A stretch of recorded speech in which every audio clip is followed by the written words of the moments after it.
Cygnus X1, Outer Colony. The sky over Cygnus was not blue. It was a permanent, sickly ochre, an eternal shroud of red dust and a thin, failing atmosphere. The wind howled across the skeletal remains of settlements, carrying the biting cold of a dying world and the brittle cough of its children. Inside a makeshift shelter built from recycled metal sheets, the little girl, Elise, pulled a thin blanket up to her chin. Her eyes, too large for her gaunt face, were fixed on a small gap that looked out at the dusty sky. The recent coughing fit left a sharp ache in her chest. "Is it coming, Papa?" Her voice was a small, clear whisper, nearly lost in the wind. Her father, a man whose shoulders were stooped with the weight of despair, wrapped the blanket tighter around his daughter. He couldn't meet her gaze, afraid she would see the hollowness in his own. "It will, sweet girl," he lied, a lie he had repeated so many times he almost believed it himself. The people of Earth promised they won't abandon us. And then, as if in answer to his prayer, a miracle happened. A silver sliver of light, elegant and beautiful, tore through the orange haze. It looked nothing like the brutal, blocky ships of the Korg. This vessel moved with a silent grace, like an angel, its pearlescent white hull reflecting the faint light of the distant star. Emblazoned on its side was a single name in the script of Earth: Hope. A weak cheer, which then grew, spread across the settlement. People emerged from their shelters, gaunt figures looking up, tears carving clean tracks down their dusty cheeks. Salvation. After so many months of being forgotten, it had finally come. But their joy lasted exactly 17 seconds. From the deep black, the darkness took form. First one, then three, then dozens. One by one, the Korg warships decloaked, immense and black and menacing. They didn't fly. They occupied space, forming a colossal wall of metal steel that swallowed the light and the fragile hope that had just bloomed. The blockade fleet. They were like a colossal flock of metal vultures surrounding the single white dove that was trying to bring life. On the ground, the cheers died, replaced by the silence of final despair. The father quickly pulled Elise into his arms, using his calloused hand to shield her eyes from the sight in the sky. The ship named Hope now looked so terribly alone and fragile, a single speck of white about to be consumed by an endless, uncaring darkness. Earth Command Ship Long March, orbiting the Galactic Federation capital. Meanwhile, thousands of light-years away, the air inside the command deck of the ECS Long March was as still and cold as steel. There was no glamour here, none of the opulence of the other empires, only cold efficiency. Three-dimensional displays showed streams of cyan data flowing at impossible speeds, strategic maps, and a live feed of the Grand Hall of Security where the hearing was about to begin. Leo stood perfectly still in the center of the room, hands clasped behind his back. He watched the image of Warlord Grorn on the main screen, his face a mask of neutrality.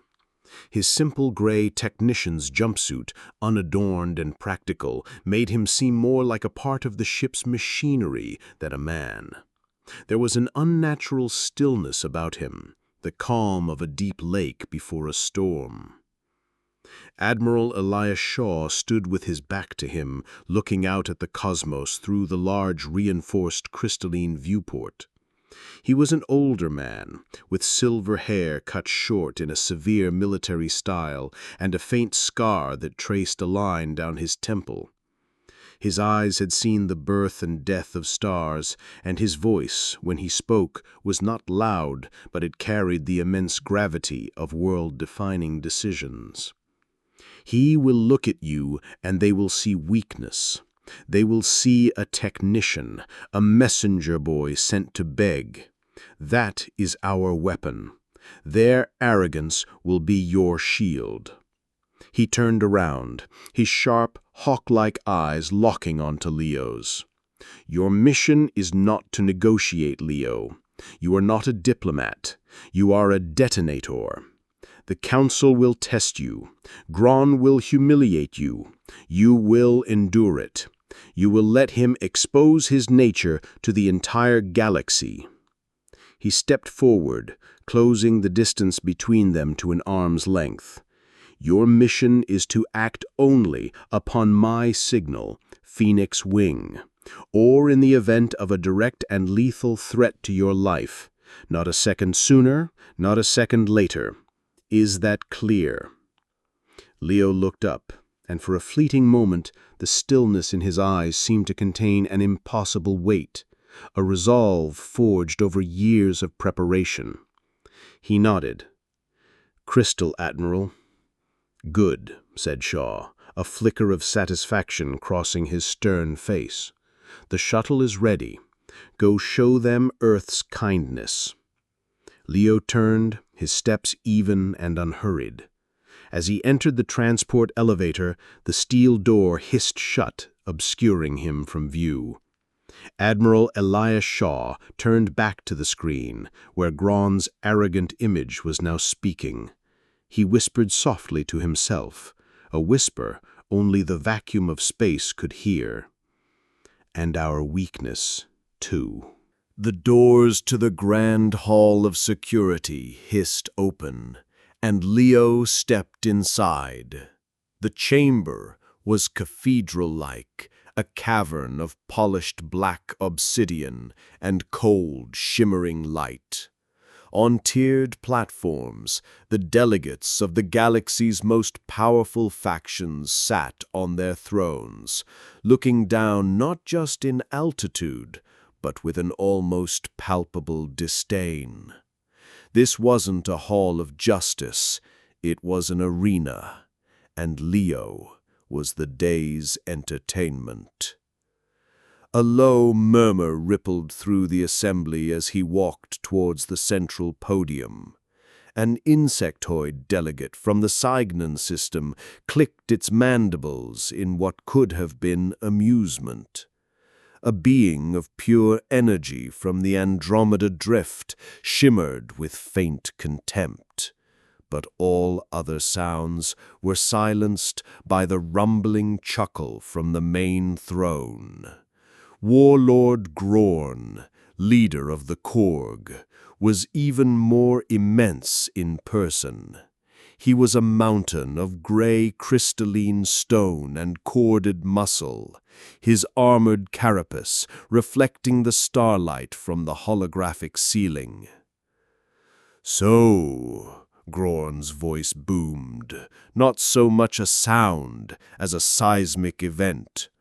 "Earth sends its reply, and it comes in the form of this specimen." Leo reached the podium, his heart a cold, steady drum in his chest.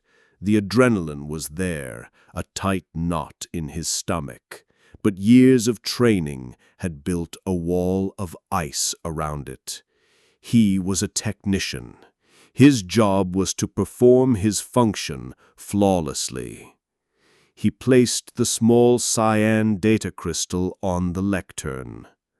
"On behalf of the Terran Federation," Leo began, his voice steady, "I am here to deliver our formal protest regarding the illegal and inhumane blockade of Cygnus X1.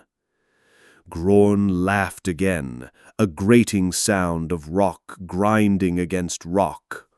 "Illegal? Inhumane? These are the words of vermin. The only law in this galaxy is strength. The only crime is weakness. He rose from his throne, his shadow falling over Leo like an eclipse. With a flick of his massive stone-like fingers, he sent the data crystal skittering across the polished floor. It came to a stop near his own enormous boot. "Pick it up," Grorn commanded, the order dripping with malice.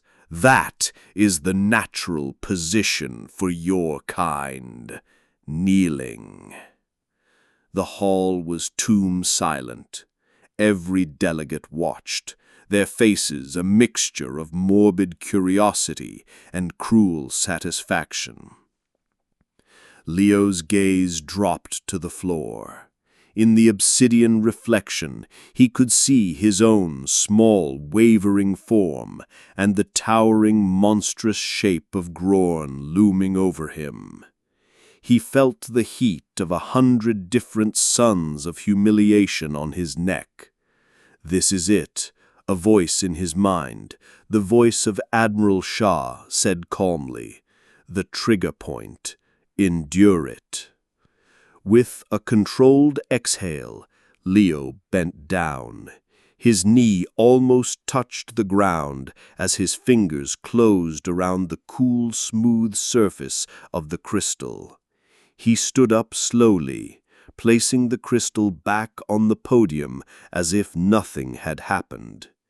He met Grorn's reptilian eyes. "Earth believes every sentient being has a right to live." It was the quiet defiance in his voice that broke the warlord's restraint. The mockery in Grorn's eyes vanished, replaced by pure tectonic rage. "Compassion is a disease," he roared, "and I am the cure." He moved with a speed that defied his size. Before any guard could react, Grorn's hand shot out and clamped around Leo's throat. He lifted the young technician off the floor as if he were a doll, his rock-hard fingers digging into flesh, cutting off all air. Leo's feet dangled uselessly above the floor. The world narrowed to a gray, blurry tunnel. He could hear the frantic pounding of his own heart in his ears, a frantic drumbeat counting down his last seconds. Grorn held him aloft for the entire assembly to see, a triumphant predator displaying his kill. "Behold the fate of weakness," he bellowed. "Let this be our final message to Earth." But as Leo's vision began to fade to black, his eyes, which had been squeezed shut in a fight for air, slowly opened. The panic was gone.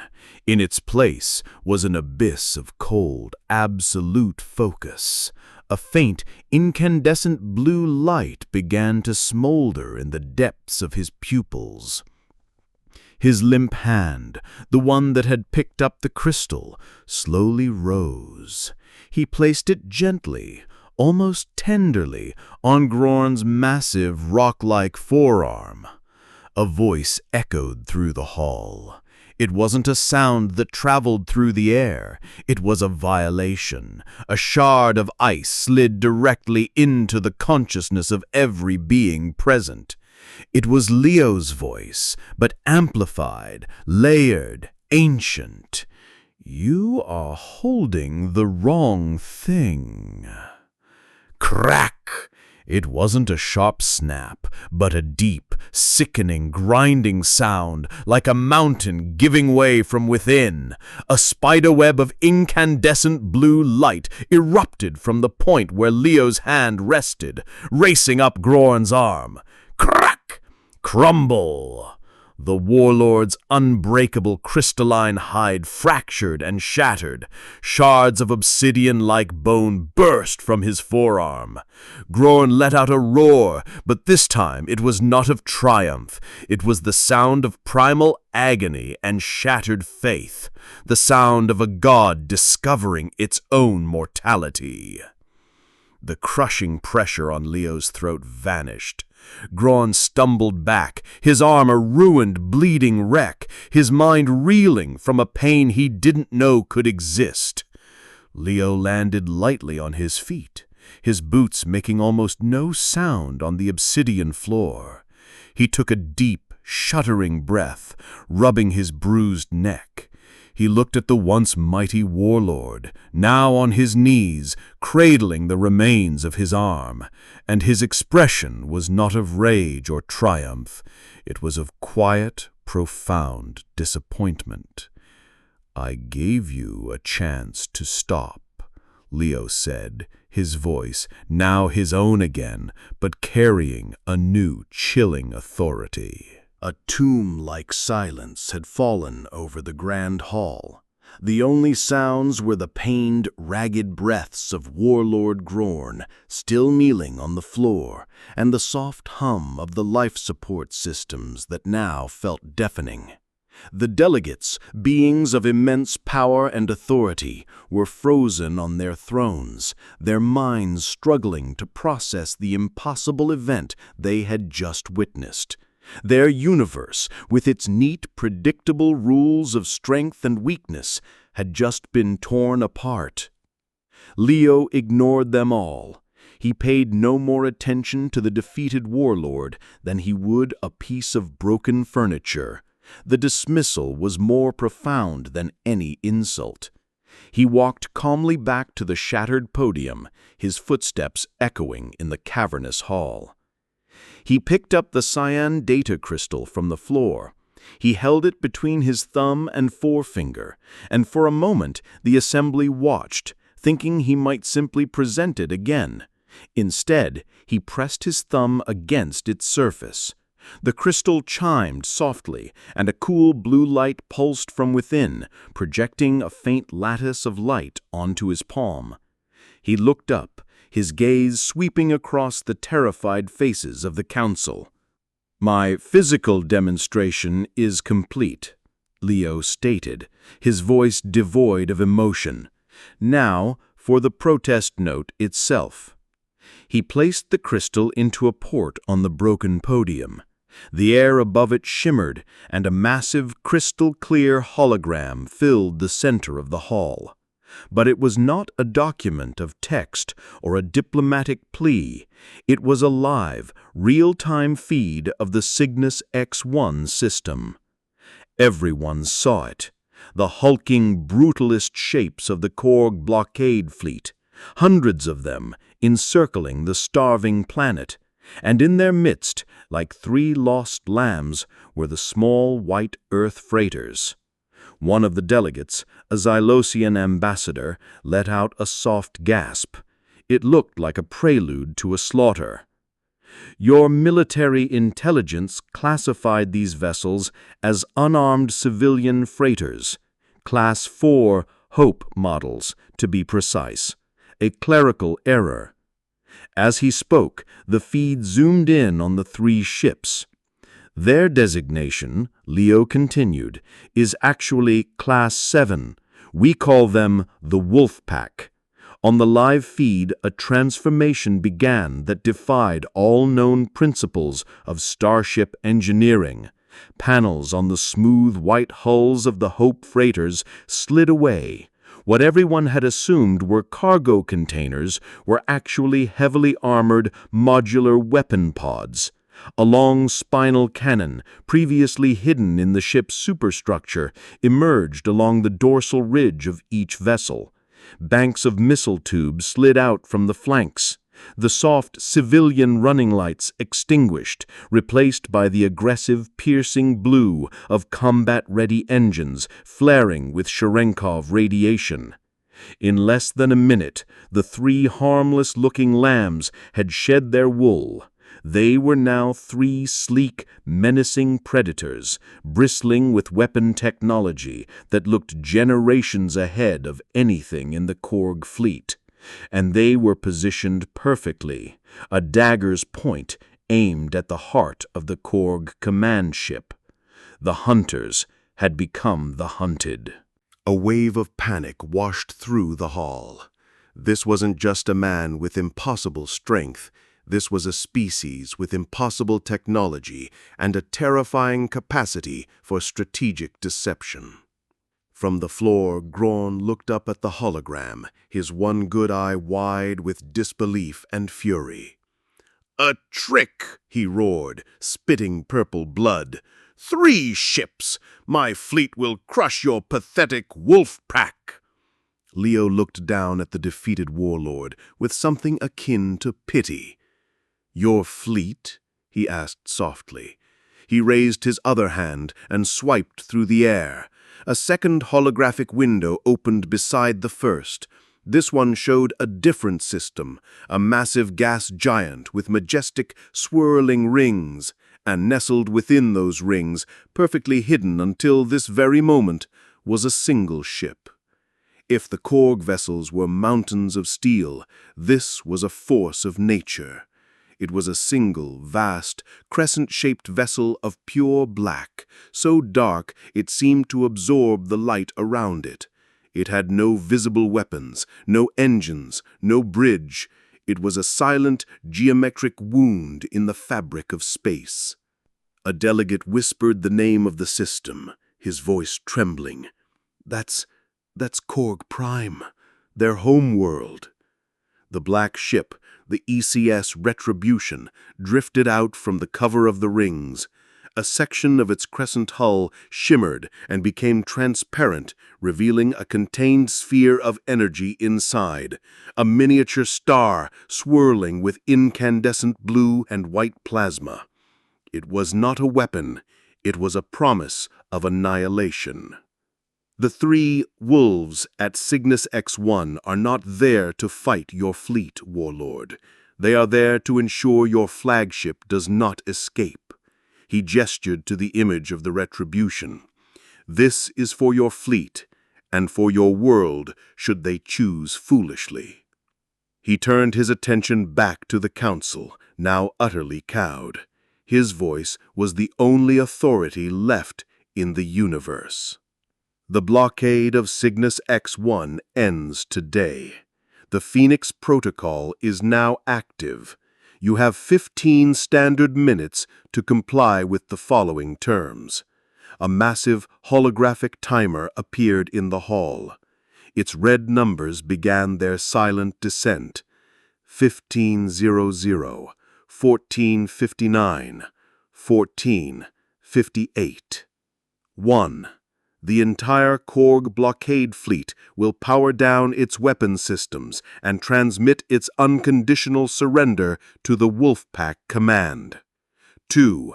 Warlord Grorn is to be stripped of his command and taken into custody by this council, to be handed over to the Terran Federation to stand trial for crimes against sapience. 3. The Korg fleet, under our command, will immediately begin ferrying our relief supplies from the Hope freighters to the surface of Cygnus. He paused, letting the weight of his words settle into the horrified silence. This is not a negotiation. This is the new order of things.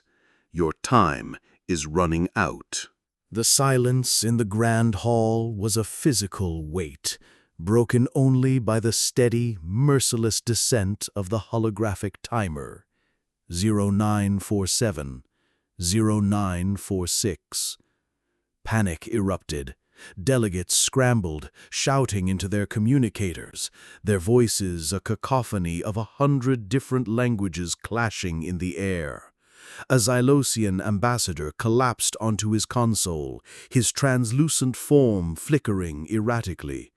2 guards were trying to restrain a furious Aviac delegate who seemed intent on flying directly at Leo.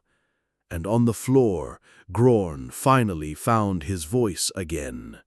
Pushing himself up with his one good arm, he roared, a sound of pure, wounded pride.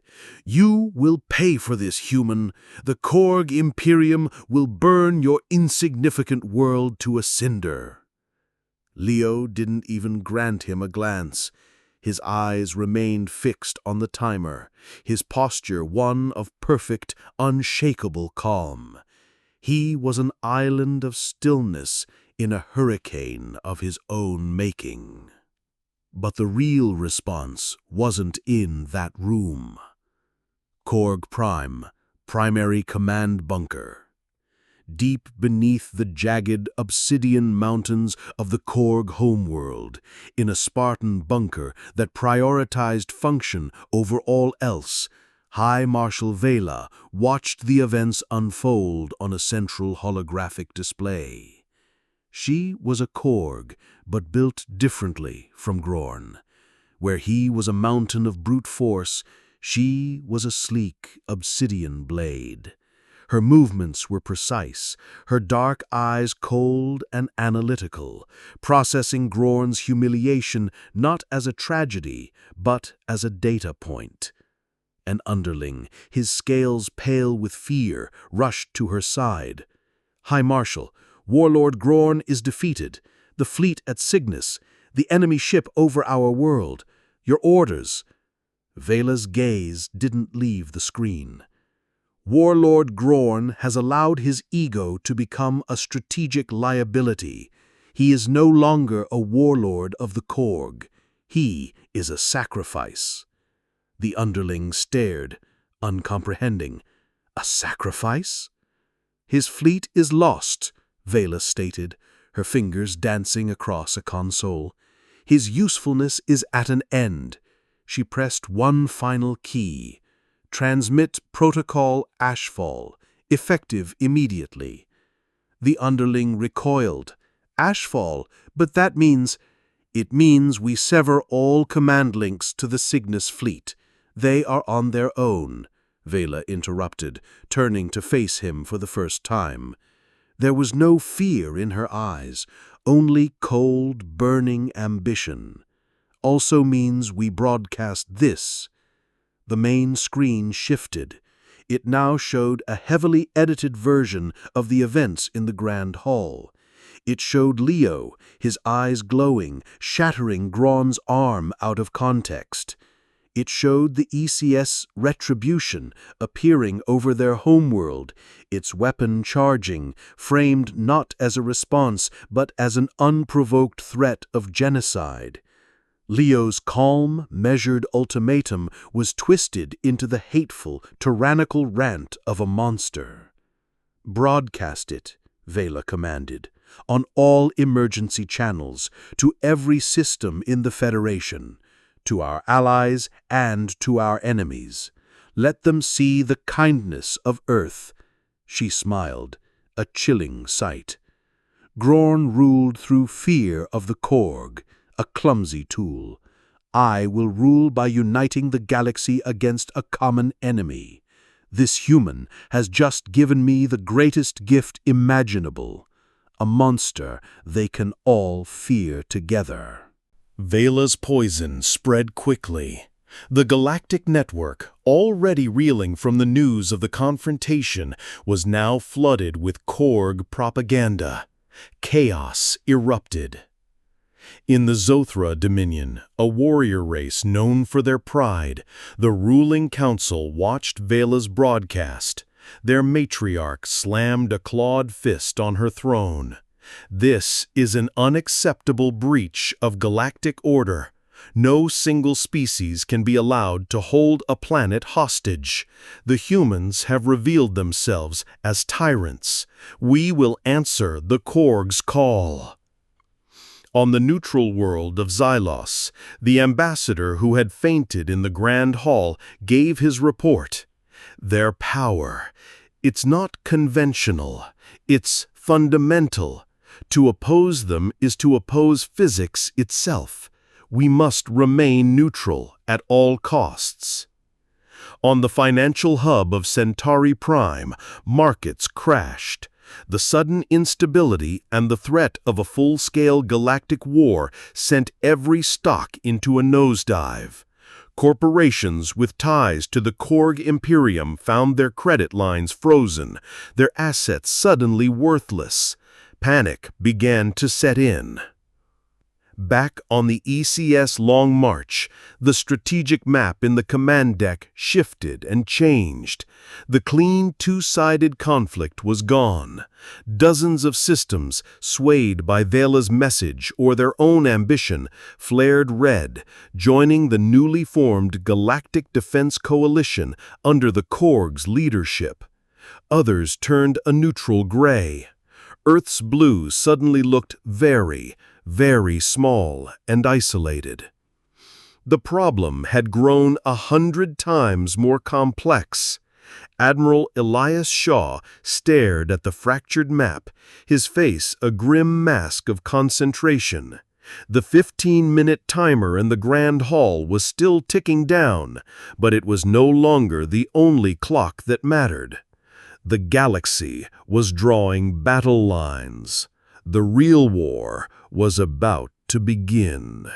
Aboard the ECS Long March, the strategic map had become a blood-red tide.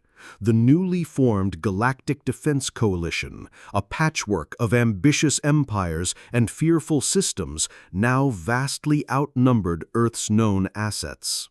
An officer approached Admiral Elias Shaw, his face pale. "Admiral," he reported, his voice tight with tension. "6 more systems have declared for the coalition. The Zythra Dominion is mobilizing their entire Third Fleet. They're hailing us, demanding our immediate and unconditional surrender." Admiral Shaw didn't even glance at the flashing red alerts. He turned away from the chaotic map, his calm presence a stark contrast to the unfolding crisis. He took a sip of a dark, steaming beverage from a simple ceramic mug. "Surrender," he said, his voice quiet but carrying an absolute authority that filled the command deck. "They still don't understand."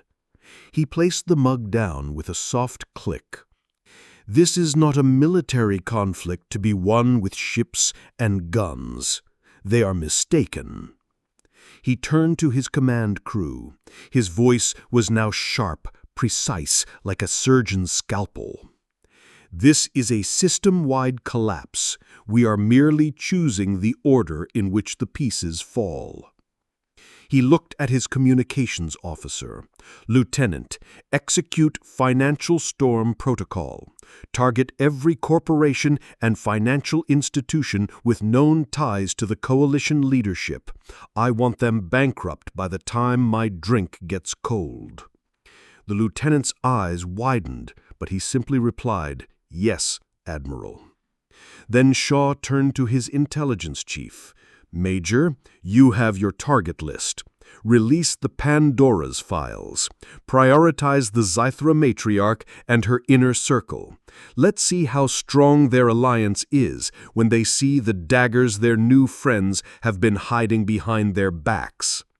"With pleasure, Admiral," the Major said, a grim smile on her face. Finally, Shaw looked at the tactical officer and... "Patch me through to the Wolfpack commanders at Cygnus and our special task forces' hidden positions. The time for deterrence is over. It's time to let the wolves off their leash. Begin surgical strikes against all coalition military staging points. No fleet-on-fleet engagement. Cripple their ability to move, to communicate, and to refuel. I want their war machine dismantled before it even leaves the factory." The command deck became a blur of controlled, efficient activity. It was not the frantic chaos of a bridge under fire, but the focused intensity of a well-oiled machine executing a plan decades in the making.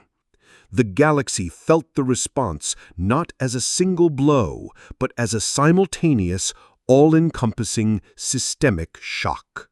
On the financial hub of Centauri Prime, the floor of the Galactic Stock Exchange became a scene of pandemonium. The screens, all of them, were bleeding red. A powerful Zythra corporate overlord, famous for funding military campaigns, screamed into his communicator. "What do you mean our credit is gone? Our corporate assets are frozen! By whose authority? The terrified voice of his chief financier whispered back through the calm. It's not an authority, my lord. The entire financial network, it just reclassified our Imperium as a zero-value, defaulted entity. Our wealth, it's not gone. It just ceased to exist. In the throne room of the Zethra Dominion, the matriarch who had so confidently declared her support for the coalition now stared in horror at her private holoscreen. It was playing, on a loop, the unredacted audio of her secret negotiations to sell defective shield components to the Korg, her supposed new allies. At the same time, across the galaxy, the leaders of other coalition members were watching similar files. Evidence of espionage, back-channel deals, and betrayals committed against each other. The alliance, built on a foundation of lies and ambition, began to devour itself from within. At a coalition staging area in the Orion Spur, a massive fleet of Zethra and Korg ships were preparing for war, refueling and loading munitions. Suddenly, alarms blared. 3 sleek black Earth ships from the Wolfpack class decloaked inside the station's defensive perimeter. They moved with impossible speed and precision. They didn't fire on the warships. One ship unleashed a focused energy beam that vaporized the station's primary refueling pipeline. Another launched a swarm of barely visible micro-drones that blanketed the command and control tower, instantly severing all communications. The third ship did something else entirely, something that terrified every physicist watching. It created a small, localized gravitational distortion, causing the munitions loading docks to buckle and collapse in on themselves as if squeezed by an invisible giant. The entire operation took less than 40 seconds.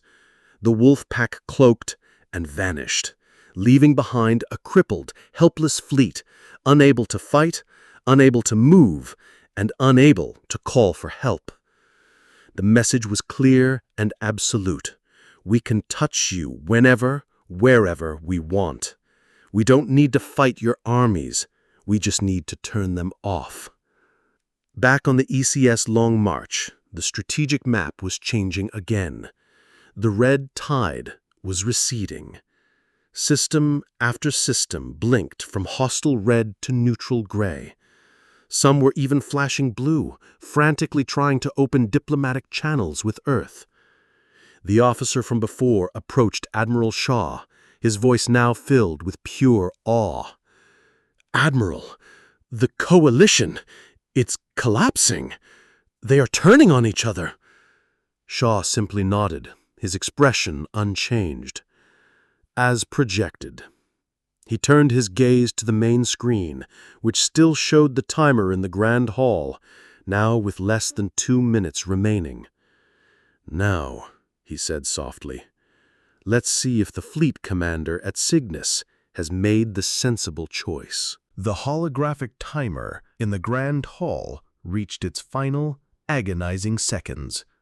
003, 002, 01. As the timer hit 0, it did not explode or sound an alarm. It simply vanished. For a moment, the hall was filled with a silence so profound it felt like the end of the universe. Then, a single, calm notification appeared on the main screen, its text translated simultaneously for every delegate. Incoming transmission. Cygnus Fleet Command. From Acting Commander Tark. Message: We surrender. The fleet is yours. A collective sigh of relief so powerful it was almost a physical force swept through the assembly. The immediate threat of war was over. But, deep beneath the surface of Korg Prime, the war was not over for High Marshal Vela. Her command bunker had become her tomb.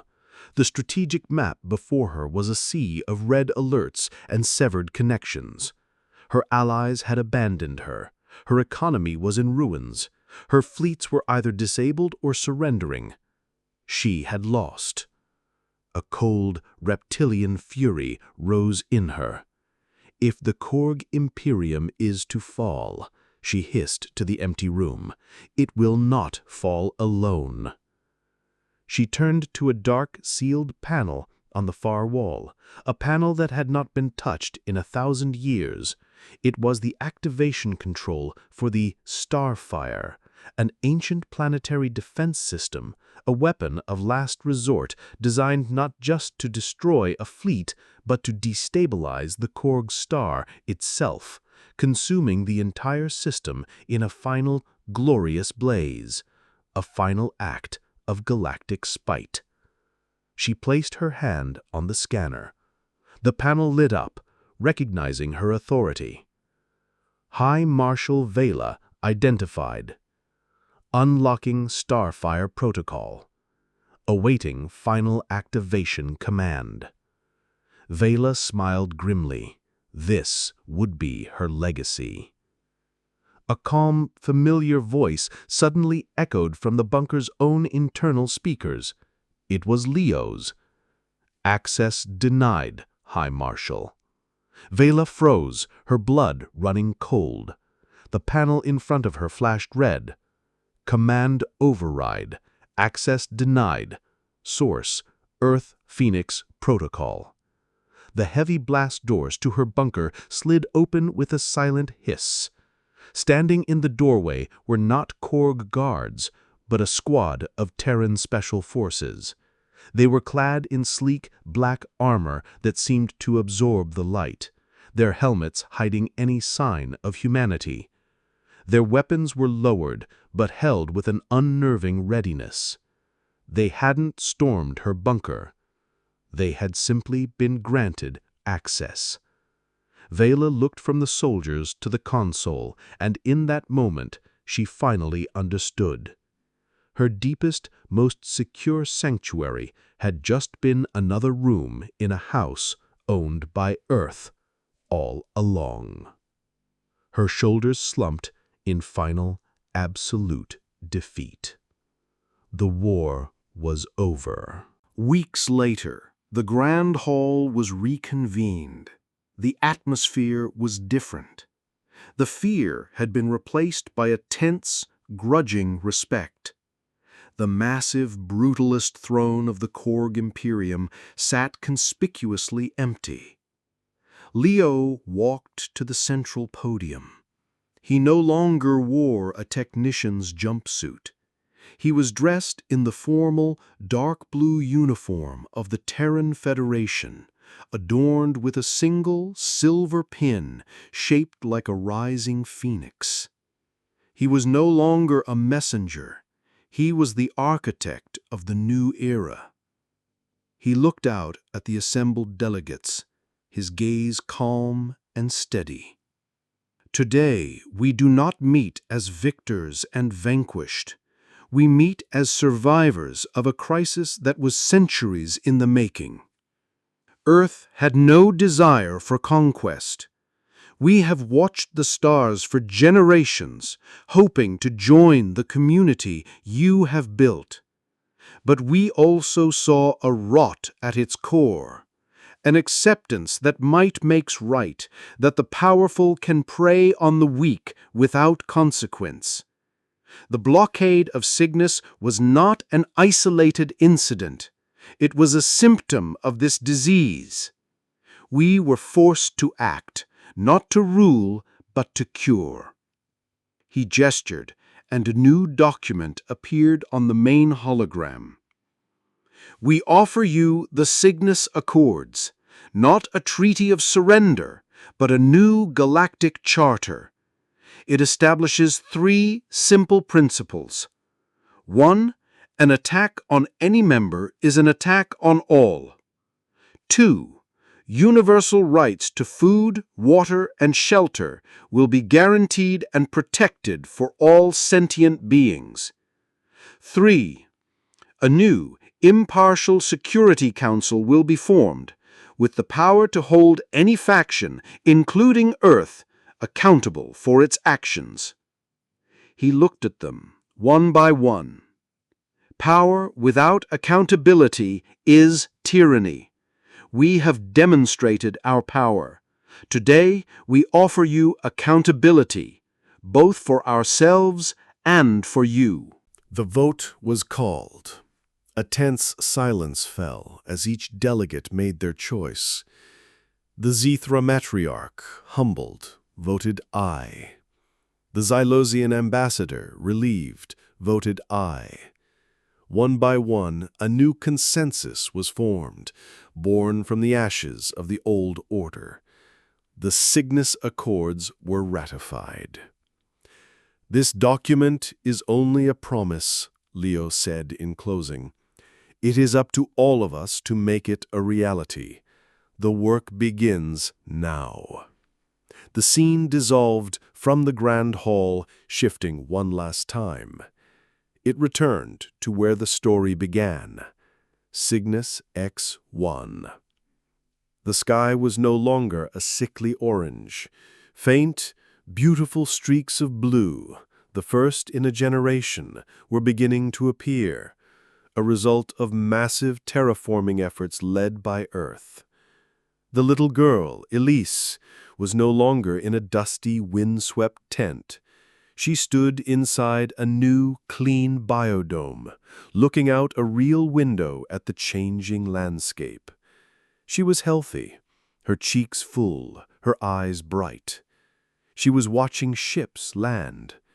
A human cargo ship was unloading crates of food, but next to it, a Zethra vessel was carefully unloading advanced medical supplies. Further down, a Xylosian ship was deploying atmospheric processors. Former enemies, now working side by side. High above, a joint patrol soared through the new blue sky. It was a sleek, human wolf pack vessel, flying in perfect formation with a powerful Zethra cruiser. On the hull of both ships was a new emblem, a rising phoenix, the symbol of the Cygnus Accords. The story ends on a close-up of Elise's face, no longer looking up in fear, but with a small, genuine smile of pure, unadulterated hope.